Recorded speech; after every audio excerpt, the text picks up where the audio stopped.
Tell us where you're from and what do you do? Brian Johnson, aka Brian the Broker, originally from Harlem, New York, but now reside in Tampa, Florida. Do a couple different things, but most people know me for luxury watch trading and investing and real estate, creative real estate, financing and stuff like that. All right, so I know nothing about watches and I'm like super interested. My vice is like fast cars, anything with an engine, right? Like exotics or I mean anything in between, boats, airplanes, helicopters. And I know that like watches kind of go like hand in hand with that, right? It's always like you see a guy with a nice watch and he's usually got a nice car, that kind of stuff. Explain to me the connections between those two worlds and what you think is like better about the watch industry versus trading exotic cars. I don't think is one is better than the other. It's just the same client, the same clientele, right? So the guy who has an exotic Ferrari, Lamborghini, who, who has a big house, mansion, or whatever the case may be, that is the same person who's going to buy a nice, anywhere from a six-figure watch to a really nice Rolex and, from 30,000 to 50,000. I mean, it's all one and the same. I mean, the only difference is obviously everybody can't see the car that you pulled up in, right? If you go into a restaurant, I'm a private guy, so people don't normally come to my house unless it's like,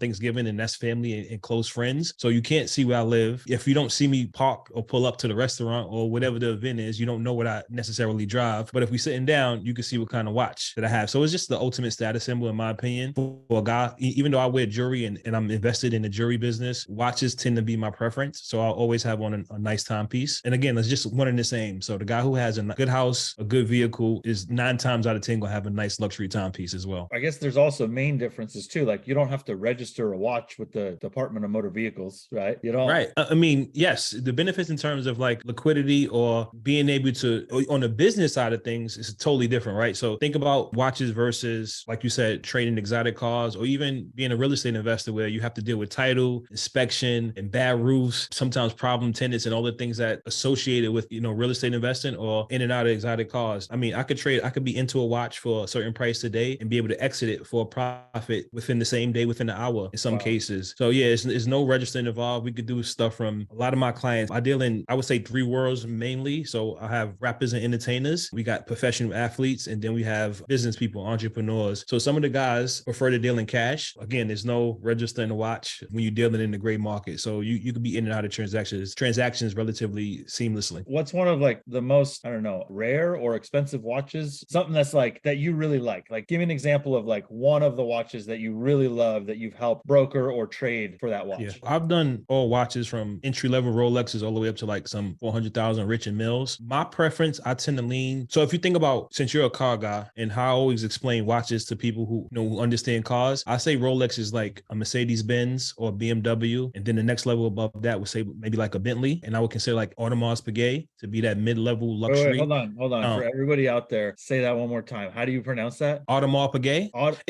I'm not French. I'm not like, so I might even be messing up the name, but I just say AP for short, just so it's no confusion when I'm speaking to somebody who's like really more sophisticated or know how to pronounce it the correct way. But I've heard it Audemars Piguet, Audemars. It's just, so I just say AP for short, right? I never knew how to say it, and I always read words. I still don't. I'm like, no matter what I say, it's going to be wrong. I know that. Yeah, for sure. Depends on who you talk to, right? No, AP. I'll just stick with AP. AP Audemars. So you could just say Audemars. And then the Rolls Royce comparison would be like Patek Philippe. So that's like the guys who are in the know. Those are the watch that you strive for, that you pass on to generation, always retain their value. And wait, I've never heard of it. What's it called? You never heard of Patek Philippe? I don't think so. Do I have one? I'm in the home office right now. So dude, I told you, I don't know anything about watches. Like I know what Rolex is, right? And right, but I didn't know. Well, the watch that Mark had on the June event is an AP, the Rose Gold watch. I'm sorry, is a Patek. The watch that Mark had on during the event. Philippe, Patek Philippe. You'll get to a point where we trying to figure out what to do with your money, and it's like, hey, it's time to build up a collection of watches, and we'll get you into one of those. All right, soon enough. All right.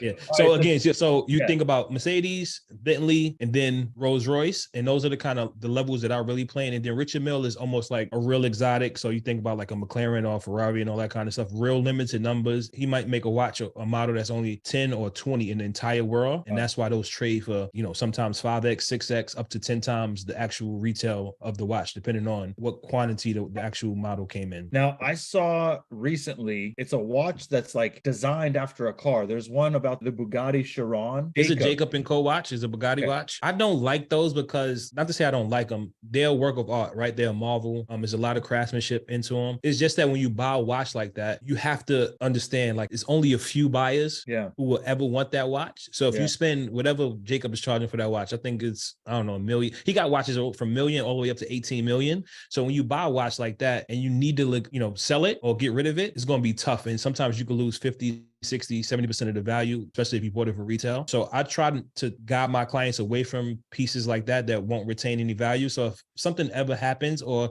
you got an opportunity to make a bunch of money, right? So you invest 300 grand in a watch and you love it, but you got an opportunity to take that 300 grand and go and put it in whatever, a business deal or a real estate deal where you could make whatever return or double your money or triple your money. So I got guys who like them, move money around depending on the season that they're in, right? So I try to advise against purchases like that, unless you got like a huge collection and you know that you're never going to ever have to liquidate, or you plan to pass it down to your son or whatever the case may be. But yeah, there are some one-on-one pieces. You're starting to see a lot of jewelers, like some of the popular jewelers, Pristine Jewelers out of New York, or Ivy and Co. He's in New York and Miami now. They're coming out with their own line of watches, like diamond pieces and really, really custom, maybe 100 of a certain model, and they're selling them. But I wouldn't guide anybody who wants to invest with me to those pieces. That makes sense because they're harder to liquidate. Your buyer pool is a lot smaller, which means you're going to just have trouble. Let me ask you this. We talked about kind of the range, right? What advice would you give somebody who's looking to start a collection of watches? So I always start with what your day-to-day activities are. I'm a guy that walks around in t-shirts and shorts. I'm in Florida, right? So it's hot. I'm hardly ever like in a button-up shirt or something like business casual.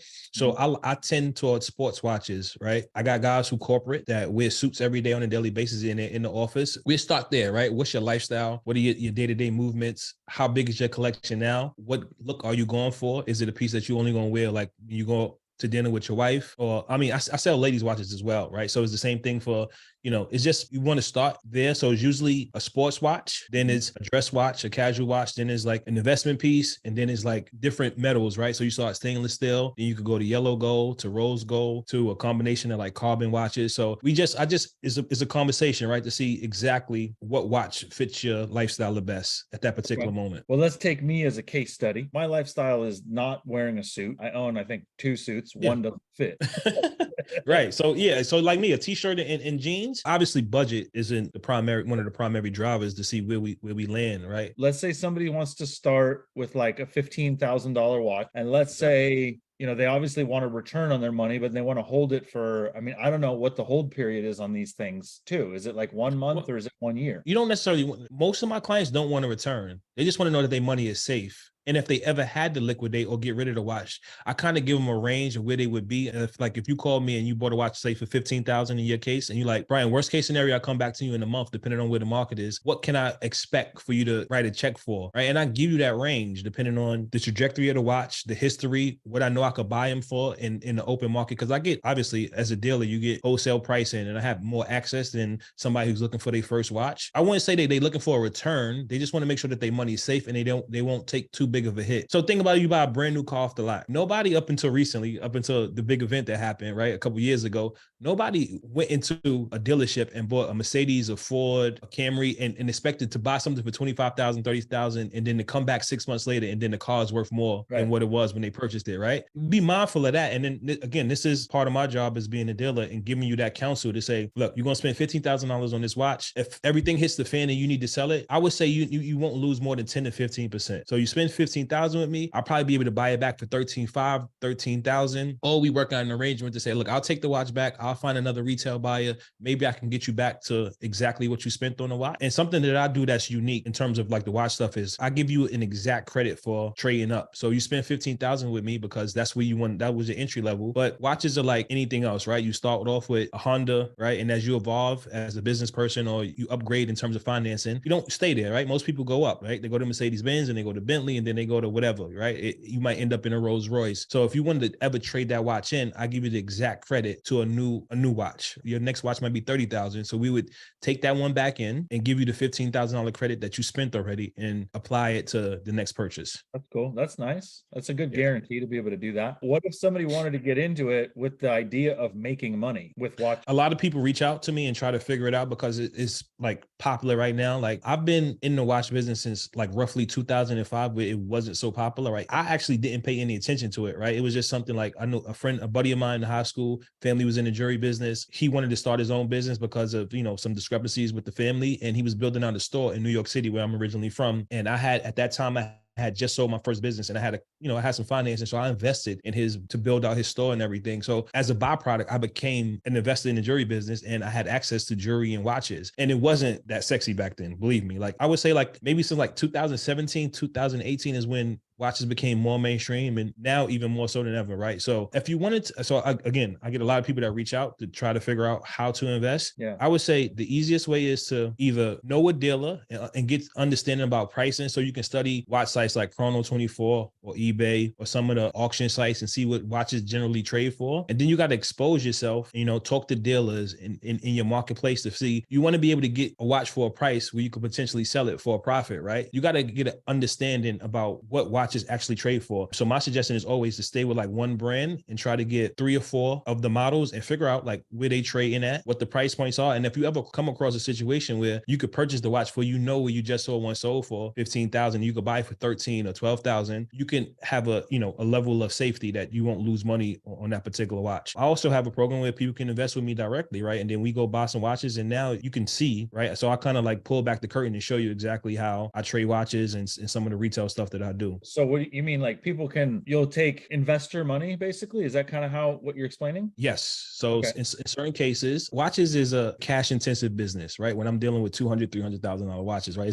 There's only so much inventory I could buy myself, right? And then I have a demand for those customers. When you're dealing at that level, you can't necessarily sell a watch without having a watch, right? So $200,000, $300,000 watches, you only could sell that watch after you have it in inventory. When somebody comes and you meet with somebody, they want to try that watch on, they want to see it in person before they make a transaction, a purchase at that size, right? So sometimes I can buy watches at that level where people have to see them, and I will take investor money and give them a decent return. Or maybe they want to just have a nice watch to wear until I can find a buyer that wants to buy that watch, and then we split the profits, or I give them a certain percentage on their money. So I do have a program like that. That's cool. I still doing a training course on self-directed IRA. Yes. Can somebody use a self-directed IRA to invest in your watch fund? Absolutely. I was just talking to the same provider that we both got introduced for. And funny enough, I've been using self-directed environments for a long time. And at that point, I wasn't really necessarily looking for that kind of investor capital. It was like somebody who just had money sitting in the bank account. But now that I know how much is sitting in those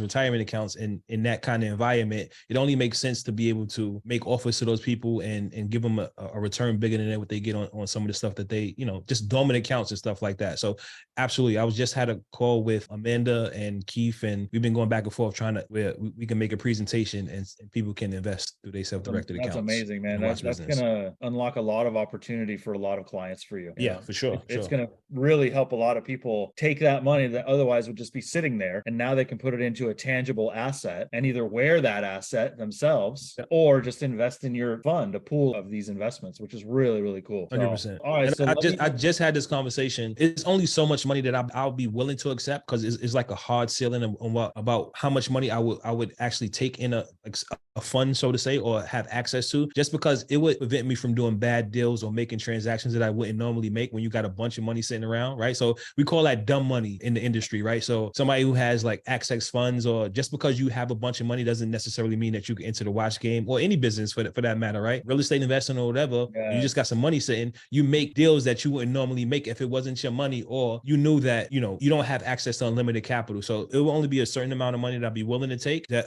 for me to avoid making, deals that I wouldn't make if I didn't have access to the funds, if that makes sense. Well, and it's also a limited opportunity too, because like you don't want to take on more than you can handle, and you're only allowing a certain number of clients to come in. Yeah, for sure. All right. So you get this question a lot, I'm sure. How do you tell if it's a replica or a fake or a real one? Just for me personally, handling the watches on a day-to-day basis and kind of knowing what the things to look for in every single watch that comes across my desk, that's one level, that's one safety measure. And then in addition addition to that, if I'm buying somebody who's not a reputable dealer, we take it to the watchmaker and we open up the watch and make sure that everything is legit, right? So the original parts and all that and everything. That's one. That's another safety measure. And then lastly, which is more importantly, the jewelry business is one of the few businesses that a handshake or my word and my reputation is worth more than the actual business. Yeah. Meaning that if I sell you a fake watch amongst the community, I can get blacklisted out of the group of 15, 20,000 actual dealers that operate at this level that I'm at right now. And if I do a bad transaction, we are in a bunch of groups and a bunch of, like dealer chats and all that kind of stuff. So if somebody says, Brian sold me a fake watch and I don't fix it immediately, then my reputation is bad and nobody else would do a transaction with me. And you're done after that. You're done. Yeah, you're done. One bad deal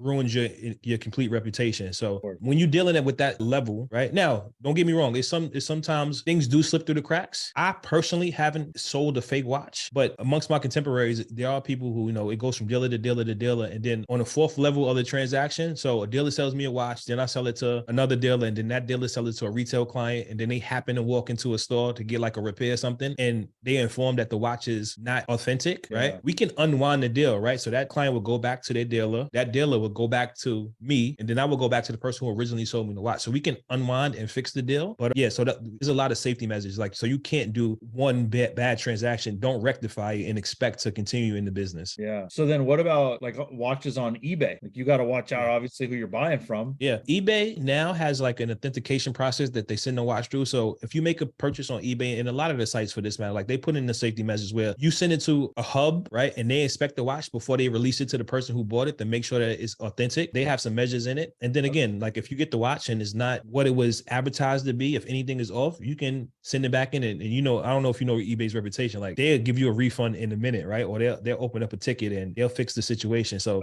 I mean, even some legit purchases, I don't like to sell on eBay because you can do 100% legit transaction, right? And that person paid with a credit card or they paid through PayPal. I haven't again experienced this because I'm fortunate enough to have a good network of entrepreneurs, athletes, entertainers, and like I got a huge referral business. So I don't have to go through like the regular channels of selling a watch. And that's why I always caution people who want to get into the watch business who have no network of people they can actually sell watches to. I get a lot of people to say, oh, I want to get in the watch business. And I'm like, okay, the people around you, what kind of watches are they wearing? Like you got to start there. If you don't have a bunch of friends or colleagues, or if you're not in the mastermind, or if you don't have, people at your office or whatever the case may be that actually are looking for watches in that price point that you intend to sell, who are you going to market to, right? I think that's almost more important than having access to watches at wholesale pricing, because you can always partner. Like you can call me and say, Brian, I got my buddy wants to buy a watch and I can bring you in on the transaction. So you can have access as a proxy through me. But if you don't have the guy who's willing to buy the watch, you're not going to sell any watches. So you can have access to wholesale pricing,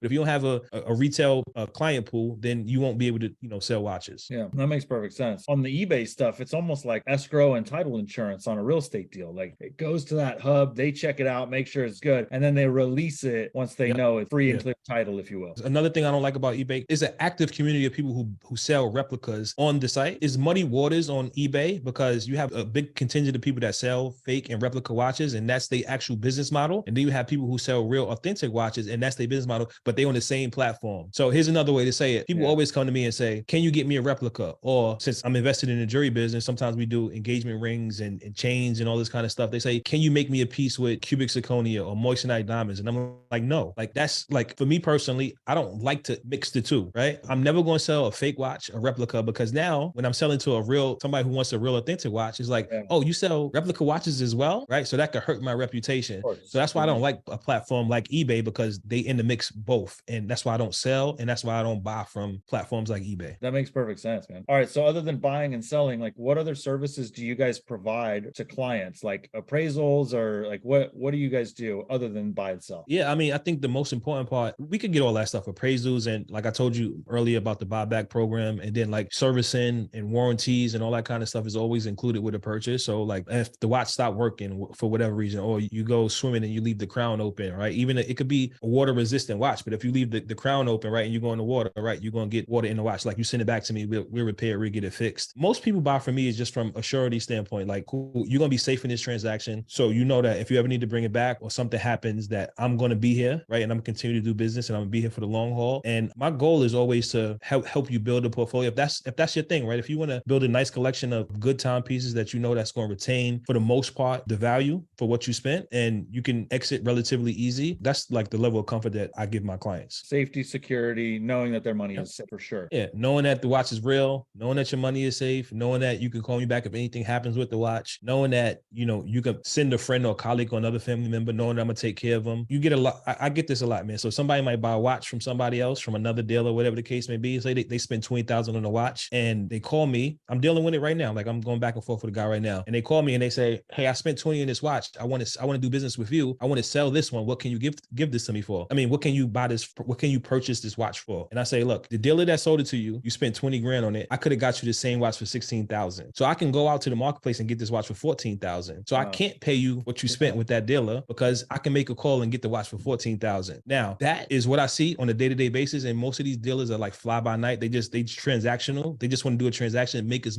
much money as possible from you and then move on to the next client. And that's why that trade-in program, that buyback program that I offer is like unique in the marketplace, because I'm not in it for just doing one deal and just hoping I never see you again or you never want to sell a watch back to me. I want to give it to you at a price. Obviously, we want to make a profit, right? Because I got to keep the lights on over here. But at the same time, I want to give you the pricing that I get. I want to give you the savings and give you, that comfortability knowing that you're making a good purchase and you got it at a really good price. That makes great sense too, because like you're creating a lifetime relationship rather than a one and done transaction. And I mean, in business, it's extremely important to always create relationships and know that those relationships are going to carry both sides for years to come. 100%. All right. What are some common mistakes that people use or happen to stumble into when they're buying and selling watches? From a consumer standpoint, yeah, that's one of the big ones there is like you buying from a dealer that you don't intend to do business with, or you're not shopping and trying to find like what's the best pricing on terms, not even pricing, value, and just surety in the transaction, right? So that's one, like buying and not knowing how you can lose on that transaction. That one simple thing that dealer could have did for them and say, look, like what I do is you buying this for 20,000. If you try to bring this back to me, so let me take a step back. Rolexes, Audemars Piguet, and Patek Philippe's and Richard Milles are like the 4 top end watches where you get I get the most activity. So that's different from some other dealers. Like they might deal with just like dress watches and casual watches and stuff like that. Those are the 4 brands that I tend to do most transactions in. Sometimes I get people that want Panerai, which is another popular model. Breitling, you would know like a Tag Heuer. Hublot is another one. Yeah, so sometimes that I've heard of, sometimes that client has an affinity with that brand, Hublot, and that's aesthetically, that's the watch that they want. Like, even though I advise them to say, look, hey, you want to spend 20 grand on this watch, and if you bring it back to me, Hublot's trade at 50% off of retail. Wow. So if I sell you a brand new Hublot for $20,000, I'm gonna let you know before you go ahead and send the wire. Like, you're gonna buy this for 20, and as soon as you walk out my door in my office and you turn back around and you try to sell this to me, the price for this watch is $10,000. So as long as you're comfortable with that and you're aware of the downside in that purchase, we can do the transaction. But I get to sleep better at night knowing that I explained to you, buying certain watches at certain price points, this is the return that you're going to get. Or if you need to exit this watch, this is where you're going to be in terms of pricing. Most people don't have that conversation with the person who sold them the watch. Or you walk into a Hublot boutique, right? And you buy a watch for 20 grand and everything is good. And then when you try to sell it to a guy like me, first of all, Hublot is never going to buy that watch back from you on the resale market, right? You buy it from them and that's it. Like they never buying it back. Wow. Second, when you take it to the marketplace and you try to sell that watch, you can't get offended when a dealer like myself offers you $10,000 for that watch, right? Because they don't trade well. They don't do well in the from retail to gray market pricing. Now, if you bought that watch for $11,000 in the gray market, right? You know that your potential downside is $1,000. I'm gonna lose 10% on the purchase. That's a mistake that most people do. They walk into these boutiques, Breitling, a Tag, Hublot, Cartier, and they buy a watch directly from the authorized dealer. And then when they come back and they want to sell it, they don't get what they expected that they was gonna get. That's one of the biggest ones that I see. Huge, man. I mean, that's huge because you see those things advertised all over, right? Tag Heuer and Breitling and Hublot. Like I see those all over different like race car events, motorcycle things, right? That's like a big thing that they do. And I never knew that. I never knew that those manufacturers or those authorized dealers would never buy those back. Like you go to a Ferrari dealership and you buy a car, they're always going to buy that Ferrari back. Always, no matter, maybe not always, but they will buy the Ferrari back. No, they're going to buy it back, but it's different when you're giving them a buyback price and tell them exactly where you're going to be well, not exactly, but in the range of where you're going to be in terms of buyback pricing. I know Ferrari's launching a program now where they sell you like a SF90, whatever the case may be. You have to sell it back to them or you'll never get another invitation to purchase something else from them again, right? And a lot of dealers are doing that. Porsche is doing that now. So you buy a Turbo S, right, through the dealership and they get first right of refusal. I don't know if they're they go to the extent of putting it in an actual purchase agreement now. Ferrari does, I believe. If I you didn't know sell it on the that. open market, even though you can make whatever 50, 60,000, they say they want first right of refusal. They want to buy it back from you in order for you to get anything else that rolls out. Wow. I didn't know that was happening. That's I mean, it's almost the same thing with Rolex. Like if you walk into a Rolex dealer, and here's another common myth about Rolex. Like you could walk in and buy any Rolex from retail and then is immediately worth more than what you paid for it. It's not true. There's certain models that you can get, 20,000, 30,000 more than what you paid for as soon as you go through the AD, but it's less models than it is that if you buy for retail that you won't make any money, if not lose a couple $1,000s. So that's a misconception and a myth that's really crazy right now. I get people that call me all the time like, hey, I just got offered such and such watch, an Explorer from my Rolex AD. And it's like, all right, it's an $8,000 watch. And they say, I want to sell it to you for 11,000. And I'm like, no, that's not how that works. Like, that's not one of the watches that you'd be able to make money on. Sure. That makes perfect sense, right? Because that's the same thing in the exotic car market, right? Like a regular Porsche 911, that thing's just going to keep on depreciating. It doesn't matter. But when you get to like a GT3 RS, GTR, yeah. Or even Turbo S, right? Like, even a Turbo S. Yeah, even a Turbo S. But like, for example, a GT3 RS that's got a sticker price of $275,000, they're trading at $400,000 right now. $375 to $400,000 if you can get your hands on it. Yeah. So same principle there. You don't buy the entry level model and expect it to appreciate. Exactly. Yeah, that's interesting stuff, man. Well, all the more reason why people should actually like reach out to you for your experience and your knowledge in the industry rather than just trying to listen to the internet about what watch is and what's not. I always tell like, and I know obviously I appreciate that, but even if it's not me, like I help people who have a dealer that's local to them that they more comfortable with, because it's like, even though I have nationwide buyers, people from California to Texas to Colorado, whatever, sometimes they know of a couple of jewelers who they've been doing business with, and they just want to make sure that they're not getting effed over in terms of pricing. So I'm saying, like, if you're comfortable and you got a relationship and you want a rapport, like you got a rapport already, like you can, like, I just don't want to make sure that you just getting hammered on a purchase price. And I've helped a lot of people save a lot of money by just picking up the phone or shooting me a text message and say, hey, Brian, like, I got an opportunity to buy this for this. Like, what are your thoughts? And I either say one or two things. That's a good price. You should buy it if that's the watch that you want, or I can get it for this price. And if you want to do it, if you want to do a transaction with me, this is the number where I would be at, and I can save you $1,000. But some people, it's like, nah, hey, I just wanted to just double check. And I'm okay with that because I understand, right? Not everybody is going to want to do business with me, or they got an opportunity to do business with somebody else. They just want to price verify, right? And make sure that, they're not overpaying for a product. Sure. And I think that, that speaks obviously volumes to like you and all of us, I think that do business in the same circles, in the same ecosystem. Like we just want to see each other win, and we don't want to see people get, messed over or effed over by other dealers or wherever they are. Right. And we do this in our businesses as well. Like I will happily get on the phone with somebody for 10 or 15 minutes. And if that saves them from doing a bad deal, well, I mean, that's all we can do. Right. Because if we're not helping people, then what the hell are we here for? Yeah, for sure. I mean, I take the same stance. Like I just want to help. That's it. It doesn't even matter if you do a transaction with me or not. Yeah. Awesome, man. Well, tell people how they can get a hold of you and find you. Yeah. The easiest way is really through Instagram, Brian the Broker. You can reach me there, or Facebook, Brian Johnson. I'll even leave my cell number here, 813-389-0404. And if you're looking for any kind of watch at any price point, if I don't have it in inventory, you could easily source it for you and have it at your doorstep within 48 hours. So I have a large network of dealers that I get wholesale pricing, and I just give you that discount from me negotiating a better price for you that you would get in a normal retail environment. And the same thing for jewelry, diamonds, engagement rings, and all that kind of stuff. I have a jewelry store in New York City that I have my partners more so in the diamonds and jewelry side of things, but we usually able to beat people prices in that regard as well. So that's awesome, man. Yeah, we didn't even dive into that. So so if anybody's looking for watches, jewelry, or to invest money into these things without actually having to buy them, Brian's your guy. That's for sure, man. Appreciate you, my man. Yeah, I appreciate you too.